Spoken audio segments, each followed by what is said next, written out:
Hello, AP students. This is Mrs. Politsky, and I have notes for Chapter 6 Learning, Part 6 Classical Conditioning and Operant Conditioning Compared.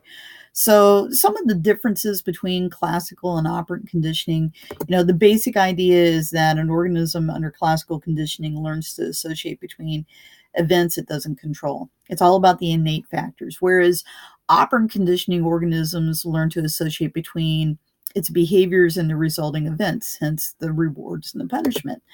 Acquisition, when we talk about classical conditioning, the initial stage in which there is a neutral stimulus is associated with an unconditioned stimulus, and it comes to elicit a conditioned response. Whereas in operant conditioning, it's the strengthening of a reinforced response. Again, that's all about rewards and punishments. Extinction, when we talk about each one of these, classical conditioning, the diminishing of a conditioned response occurs when the unconditioned stimulus does not follow the conditioned stimulus. Whereas extinction in operant conditioning is the elimination of a response that is no longer being reinforced through rewards or punishment. Spontaneous recovery, this is the reappearance of uh, basically an extinguished conditioned response after a period of time in classical conditioning, but in operant conditioning, it's the reappearance after arrest of an extinguished response. Generalization, for classical conditioning, this is the tendency once a response has been conditioned for the stimulus similar to the conditioned stimulus to elicit a similar response.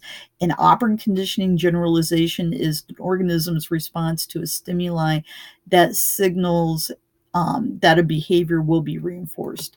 And discrimination in classical conditioning, this is the learned ability to distinguish between a conditioned stimulus and other stimuli that do not signal an unconditioned stimulus. In operant conditioning, the organism's response to the stimuli that do not signal that a behavior will be reinforced.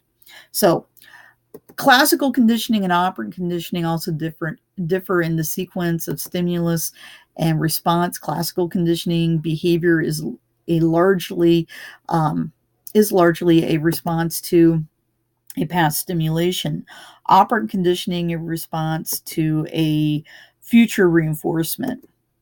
The rewards given in operant conditioning can be especially effective in encouraging new behaviors.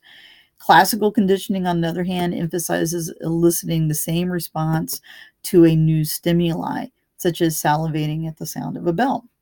You will also note that extinction works in a slightly different way in two forms of learning. In classical conditioning, it requires withholding the unconditioned stimulus, while in operant conditioning, it's the control of the responder. Psychology in your life, modifying operant behavior. You can talk about positive reinforcement. This is a good bet, especially if you can find some desirable behavior that is going to be reinforced before the unwanted behavior occurs, hence the Premack principle. You can talk about punishment.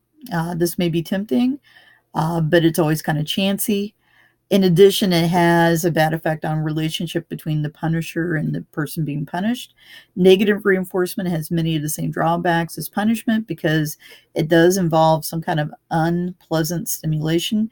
Parents may try to use negative reinforcement as a means of encouraging unlikely behaviors such as doing homework or taking out the garbage, feeding the dog. The only time negative reinforcement works well is when the aversion conditions were imposed naturally and impersonally. So, the sound of the chime and buckling up your safety belt, that probably works best. Extinction, this is the gradual or guaranteed solution, but only if you control all the reinforcers. So extinction simply means not giving into a temper tantrum and not letting him have what he wants. Instead, you simply allow the tantrum to kind of burn itself out. Thank you very much.